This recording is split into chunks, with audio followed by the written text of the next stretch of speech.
Hey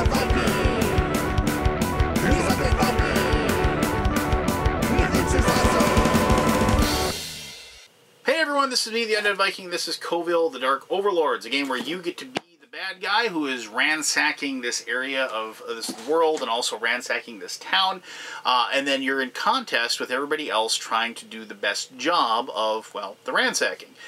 You are going to be fighting against each other and also fighting against the hapless people that are within this village that is, like, just for whatever reason, front and center in the moment where people just for whatever reason want to just beat the junk out of that one. So it is a very fun game about area control and also some clever, like, there's cool player powers and things like that. There's just a ton of stuff that I really like about games like this in this game. Not, you know, plus the theme's awesome as well. So let me show you how the game is played, and then we'll come back here and I'll give you my final thoughts. Okay, let's learn how to play Coville, the Dark Overlords. Alright, so I've set up a 4-player game. Each person has a fortress in one of the corners. You pick that, depending on player order, you can just pick which one you like. For the most part, they're kind of the same, though obviously these are starting on a water spot, these are starting on a mountain spot. There are the 4 forests, and then the desert, and of course the city in the middle. There is one of these guys. This is a rebel. I'll explain what rebels are when we get to the actual, like, looting and sacking of the town. But that is just basically an NPC there that's in the middle. I should mention that this is a prototype that I was sent. So, like, the meeples and things like that aren't going to look like what the final presentation is. But functionally, the game it works exactly the same. Each person gets one of these player boards. Then they have these spots for your Dark Overlord, and then also for your hired help, if you will. Now the idea is that you have teeming millions of like lowly minions, but there are a few of them that stand out and are like the leaders of your group. Now the starting 5 are exactly the same. Everybody gets the same starting 5 minions, but you will be hiring these mercenaries as the game moves on, and like replacing these, and then replacing the ones you hire possibly as well.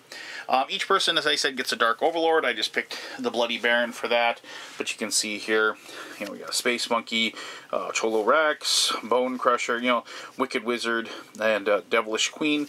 Now all of these, you just pick one of these. You can hand them out randomly. You can choose yours or what have you, however you want to go. Obviously, the ones that don't get picked won't be used in this game. So each person is going to get 2 of these power relics. These are cards that will give you special powers. You can get more later on in the game. They'll give you little bonuses. They're worth like a certain number of coins. They can be traded in for those coins if need be. They're also worth those kinds of victory points at the end of the game as well. And so then, like, you know, draw a power relic from the deck, so you can use it to draw one. Look at the top 3 power relics from the deck, pick one, discard the others, and then you can have, like, this one gives you a +1 bonus if you're attacking, you know, bow, and this one is a defense card. We'll give you a +2 defense. So, and these are kept secret, and nobody else can see that. On your card, your fortress, this is your fortress health. It starts out with 5. You aren't out of the game if your fortress is destroyed, but your fortress is worth a great deal of victory points. So it's worth 5 at the end of the game. So you don't want your fortress to get destroyed. So you want to keep that up and running as long as possible. And this marker just keeps track of your gold. And you'll be spending that and gaining it as the game progresses. Alright, so the way the game works is there's going to be 4 rounds of the game. And then there are 3 different parts of each round. It starts off with the morning, and then the afternoon, and then the night. Now the morning is kind of like the setup for the day. The afternoon is where you're taking all your actions, and night is just kind of you resolve how the day went. So during the morning, the big thing that you're going to do is that if any of your meeples are lying down because they were activated on your turn, you're going to stand those up. So they're ready to go and ready to roll this particular turn. If you don't have a certain number of your troops out at the beginning of the turn, and it is 2 for the first round, 3, and then 4, and then 5 for all the rounds, you automatically get those at your fortress, so you start off at strength. In this case, everybody's got their 2s, so you don't have to worry about that. Alright, so, and that is ultimately that's everything, and that's the morning. You just stand everybody up, and if you don't have the number of troops, you get those troops. So during the afternoon, there's 3 things you can do. You can acquire a minion, which is, getting one of these people that are over here. You can perform any amount of free actions that you might have at your disposal, and then you're going to lie down a troop to perform 1 troop action. All right, so let's kind of go over that really quickly. So acquiring minion is easy. You're just going to be spending the gold that is necessary to purchase them. Now, you can do that in many different ways. You can spend the gold that is on here. You can discard your power relic cards for the gold that they're worth to do that. You can fire, and these guys are worth 0 all across the board, so they wouldn't really help you there. But if you had a minion that you didn't want to get rid of, you can fire a minion you had to get a better minion if you wanted. So any way you can possibly come up with the gold that's needed, because you might have noticed, like this guy, the Gravedigger, has 6, for his thing. And obviously he's pretty good at bow attacks, that's pretty good, or range attacks it should be. And so 6, but you only have 5, so you could discard a power relic, you could discard a mercenary that you already have to purchase this. And so just looking quickly, you can just see here, you may hire mercenaries from the discard pile. Pretty cool ability. Obviously he's digging through the grave, and you can go through that. So, pretty good guy to have. So if we were going to hire him, we could take him, and obviously you have a certain number of space available. And so he's a sorcerer, so looking at this, why don't we just go ahead and ditch that sorcerer right there. We put him on there, and maybe we discard, since we go down all the way down to 0, like so, and then we're going to discard the little hat that has 1. That would be 6 gold, and then he would be gone. Now technically you put this guy back into this pool, but, in case somebody actually would want, like that 0 one, and technically they could if they wanted to, but that's more for later on. Like if you were to get rid of him, you put him back in the pool. You don't just discard him automatically. You put that available for somebody else to grab if they want him. So after you've acquired a minion, you're going to move on to performing any amount of free actions. Now, free actions are things that normally will be on your minions that you have. Like this guy has, if you exhaust your Restless Squire, he allows you to move one of your troops. Other minions, other of these mercenaries that you hire will have other abilities as well. You can also activate power relics for their powers if you want to, for the as a free action as well. So you just go ahead and do that. So if I wanted to do this, what you do is you exhaust them. And now these tokens have an exhaust side, and they have a tired side. Now I should mention also that these guys come into play tired. I forgot to put that on there. When you hire a new one, they come into play tired, so you need to be able, you're going to have to take a troop action to kind of wake them up, if you will. So if you're going to exhaust them, and this is why a lot of times you have a big turnover for your mercenaries, because it can take some time if they're completely exhausted. I mean, that's an extra round that it takes to get them moving. So, it's one of those things where sometimes hiring one is faster to get in your hand. So if you exhausted the Restless Square, it says you can move 1 troop. So if I want to do that, maybe I can move my troop into this forest area here. Now your goal in this situation is that you want to have troops in here, because that allows you to ransack the town. It allows you to get some gold. It allows you to work towards having the most power and the most control. But also what you want to do is you also want to have dominion over certain types of like the certain land masses. So if you have the most, if you control the most like forest, that'll be worth something. If you control the most mountain, that's worth something, and so on and so forth. So you want to try to move your troops out for that purpose and try to make sure that you can have that ability. So so that would be like a free action as well. All right. So and then power relics, if you want to use those are free actions. Now after doing your free actions, you can use any of like your like lying down. You lie down 1 troop to perform 1 troop action. Now you could use it to, you can lie down a troop to move the same troop into 1 adjacent zone.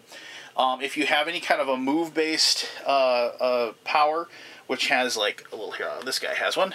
You can see He has your Bacon Knight has a move-based power that is based in mountains that gives you a +1 to movement. So when he's in mountains, he has +1 defense and +1 move. So like you'd have, you know, an extra movement if that was the case. So you can take those into effect, if you will. But so if you put one down, like, you know, if you said, I'm going to move this guy into the city, like so, you would put him on, and then you move him into the city to show that you've chosen that and you've moved that action. So now I should mention that you have to take an action. You don't have the option of taking no action and leaving all your troops standing up. You have to take an action. I should also mention that you cannot lay down more than one. You're taking one action. So there is an economy of actions in this game. It isn't like when you have a bunch of troops, you get to take a bunch of different things. So having these mercenaries that have different powers, that have abilities, is very, very important in this game. So you lie down a troop, and then you can do that to move it. If you lie down a troop, you can use it to rest one of your minions. In which case, like, you can do it, and then you'd be able to turn him over. And, oh, that's the wrong way. So actually, you just take it off if they're on the tired side. If they're in the exhausted, they go to tired, and so forth. So you could do that to, you know, get your one of your minions up to the availability to be used. If your fortress is hurt or at all, you can lay one of your guys down to heal your fortress by 1. You can lay one down to increase your gold by 1. So, like, the case is, like, if you don't have one that you want to move somewhere, or you don't have a place that you want to go, like, a lot of times you'll just, like, gain a gold, because why not gain a gold? It's free, right? And you have to take an action anyway. Alright, so now the big thing is, of course, attacking. So if, like, I'm creating a situation here just so you can kind of see. So let's say red, let's say my yellow is here, and I want to attack red, and I want to use a bow attack. Now, melee attacks, the sword attacks, they have to be in the same spot to do so. So if I wanted to attack, say, a bow attack over to red in that location there, what I would do is I would declare the attack, and I would have to, like, you know, and this would be a situation where I'm turning the meeple on its side. So here, like that, and then on its side to take the action. And then I also have to exhaust one of my minions. And even if I have a relic that allows me to take a free attack, and there's a lot of relics that do that, I still have to exhaust a minion to do so.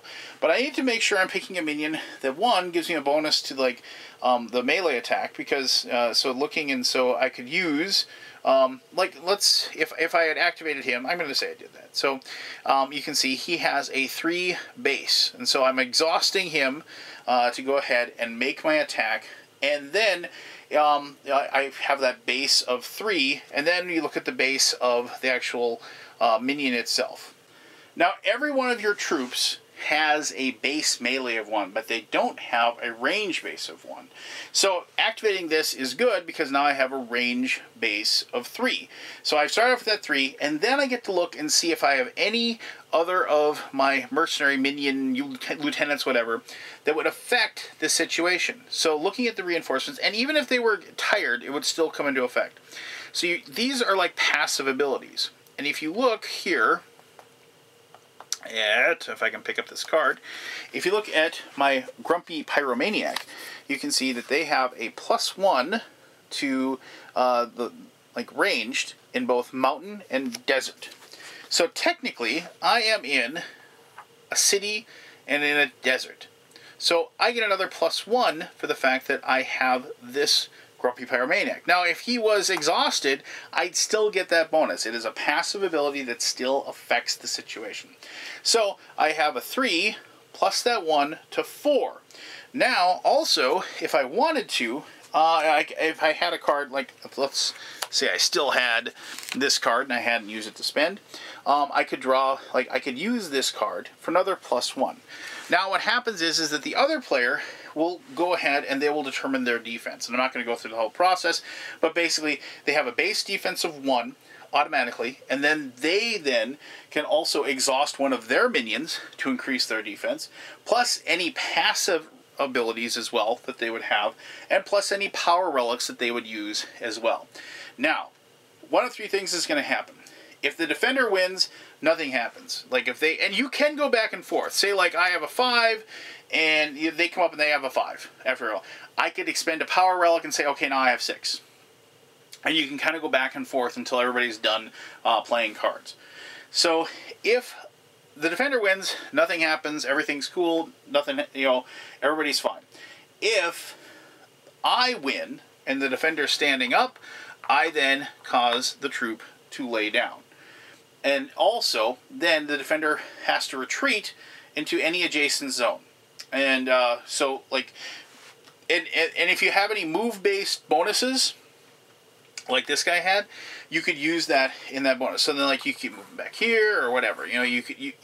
But they have to move back. Now, this isn't a situation where if there were opponents in another spot, he can't move back there. You can't. There's nothing preventing you from moving into a spot with another character. You just have to, like, move away to an adjacent location. You can't move into here, however. So you can't move where you're attacking from. But anyway, so if you win and the defender's lying down, then the attacker gains 1 gold. And I should say the attacker gains 1 gold if they win, regardless. The attacker would gain a gold for winning. But if they're laying down and they succeed, the defender then removes that troop from the board and they've been destroyed. That's only if they're lying down, however. Now, sometimes you will make attacks into a spot with a fortress. So here's a spot with a fortress, and so, if the fortress is by itself, you can just do damage to the fortress. And whatever damage you do, you just do damage to the fortress.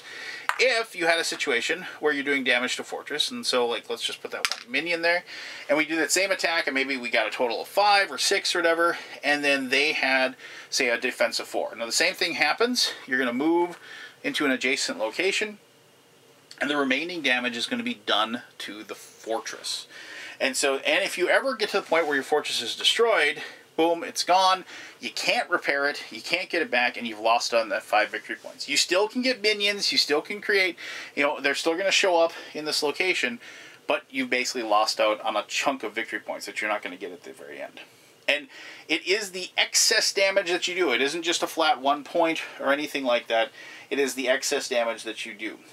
You do also gain gold for taking that. And if you deal the last hit point of damage to an enemy fortress and destroy it, you get to draw a free power relic card from the game. I should mention also, another thing, that at any time you can spend 3 gold to draw a power relic from the deck. So if you have money, spend it and get those power relics. Because it's kind of easy to get money, but it's tough to get the power relic cards. Alright, so last thing I want to talk about is if you raid the town. So let's say you have a bunch of people in the town, maybe some are face up, maybe laying down or whatever, and you get in there, and and that's all the actions that you can do as far as the attacks and what have you. But so now after all that is said and done, and all the attacks and everything, the fortresses have been attacked and whatever, all the actions from all the players are taken care of. Now it is nighttime. So if anybody has any active power relics that they have turned face up in that turn, you discard those cards. You take all 6 of those mercenary cards, throw them away, take 6 more, repopulate. None of them stay behind. Now you collect a protection fee. So all players are going to check for dominance over the water, desert, mountain, and forest zones. If you have dominance, you gain +2 gold over that type of terrain. So if you have the most, and controlling it is easy. So like, in this case, blue would control that over yellow. It doesn't matter if they're laying down or not. It doesn't matter at all. As long as you have more. And then you check all the other ones as far as the forests go. And whoever controls the most forests would win. Whoever controls the most waters win. If there's a tie, nobody gets anything. So if yellow has a water and blue has a water in this case, nobody gets water. Nobody. But if yellow was over here, yellow would win and get the 2 gold for having that water spot. Alright, so after you figure out who all has control over everything, then you collect your protection fees for each of the different terrains. Now you raid the town. So for every unit that you have in the town, players get to draw 1 power relic from the card for each troop that's in there. And then you place 1 of these rebels in there for every power relic that is drawn because of the fact that they're in there. The rebels basically aren't very happy with you for ransacking the town and stealing their treasures. Now, as soon as there are 5 in there, the rebels retaliate. Proceeding clockwise, each troop on the town zone will receive an attack with a strength of 3, and then you can defend yourselves as usual, and you just resolve those attacks as you did before. If you lose and you're face down, you're destroyed. If you lose and you're face up, you have to, flee and and so forth. So you just handle those attacks as normal. But here's the big thing, is that all of then the fortresses that are still standing also get attacked with a strength of 3, because basically the rebels leave and they race out and they've had enough of the evil overlords and they try to take those down. And so then that kind of adds a little wrinkle, and I'll talk about that a little bit. If you see somebody that isn't having their fortress protected really well but having a troop behind, and you can cause that last rebel to show up, you can really hurt them by having them get attacked. So then, after all that, all of your minions get to rest once. So if you have exhausted these, you get to turn them over once. You don't get to, flip them all the way over. They go from exhausted to rested, and then rested to fine. And then you would start up the next round, and you just go at it again, doing the exact same thing again. And these rebels, of course, are gone, and you take them off the board until the next turn that you're going to have that problem. So then next turn, if you don't have 3 troops, you get 3 troops at where your spot is, and that's 3 total, mind you. So blue would get 1 more, yellow would get 1 more, red would get 2 more, and green would get 1 more. In this case, and those show up at your fortress, whether it's been destroyed or not.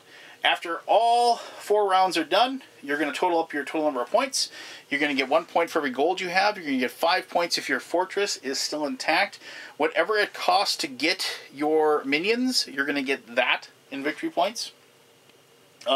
Sometimes there's going to be minions, and I'll try to find one here in just a second, that will have influence abilities that will increase the power at the end of the game. And then for every relic that you have left over, you get the victory points in gold that those are as well.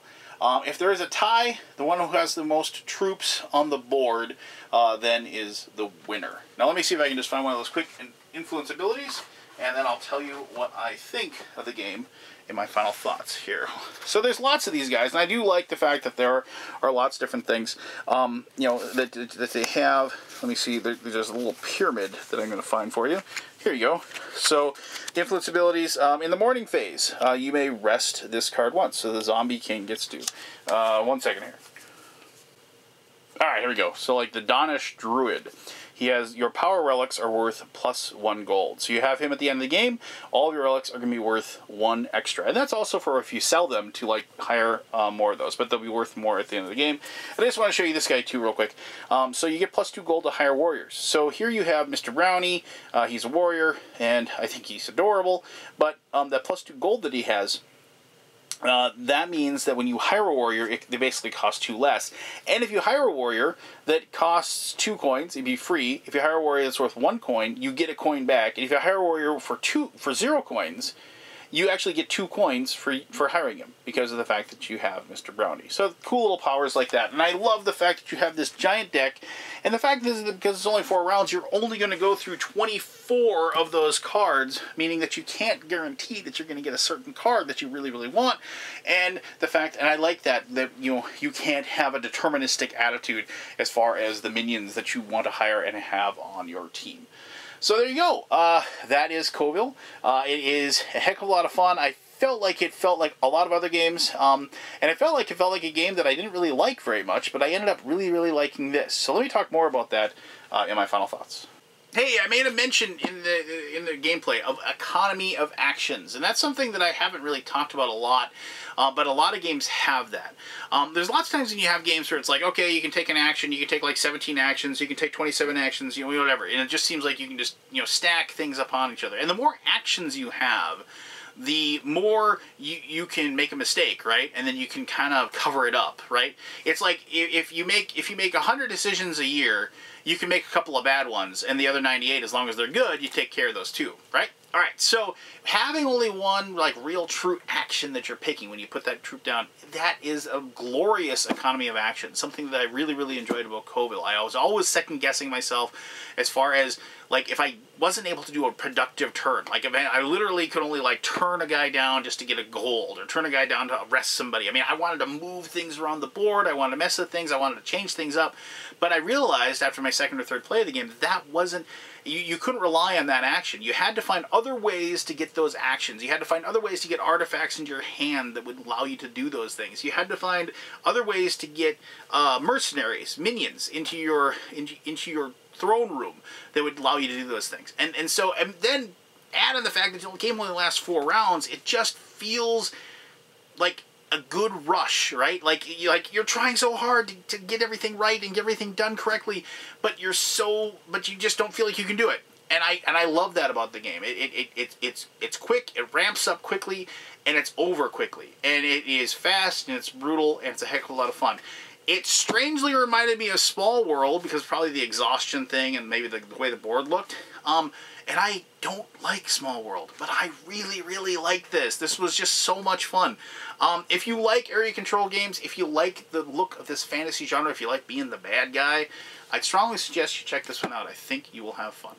Alright, so if you have any questions about it, ask Will. I'll be happy to answer those as best as I can. As always, thank you very much for taking the time to watch this video, and until next time, I'm the Undead Viking, and I'm telling you to have yourself one heck of an awesome day. Alright, bye-bye.